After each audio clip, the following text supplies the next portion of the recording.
लखन घेतल्यापासून तो 100% नेहमी नम्रातच पळाला. 21,000पासून 5 लाख 7 लाखापर्यंत त्याने शर्यती केल्या. त्याने टू व्हीलर, बुलट ह्या सगळ्या गाड्या जवळपास 15-20 गाड्या जिंकल्या. त्याच्यानंतर त्याने पेडगावचे हिंदी केसरी असन, वडकीचा सण, कोरेगावचा सण हे हिंदी केसरी मैदान सुद्धा त्याने जिंकले.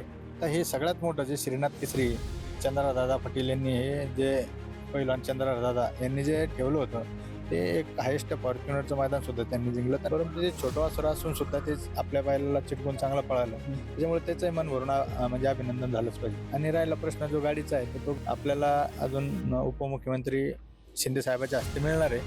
त्याला आपलं मला वाटतं मंगळवारची तारीख आम्हाला दिली त्याच्यामध्ये 6 महिन्याची. आम्ही त्यांना तयार करू लागलो. आता आमच्याकडे पुढच्या पिढी इथं घडणार आणि नंदी कोणताही असला तर तो त्याला कोणालाही नाव ठेवता येणार नाही. सगळेच चांगलेच आहे, परंतु जो पळतो त्याचं नाव होतं. आणि लखन मागील 3 वर्षापासून मार्केट टिकून आहे आणि मागील 3 वर्षापासून खूप चांगला पळतो. म्हणून लखनमुळं आमचं सुद्धा नाव, आमच्या गावाचं नाव, आपल्या छत्रपती संभाजीनगर जिल्ह्याचं नाव एक महाराष्ट्राच्या, मराठवाड्याच्या, भारताच्या कानाकोपऱ्यात येईल. त्याच्यामुळे तो अभिमान तर आम्हाला सगळ्यालाच.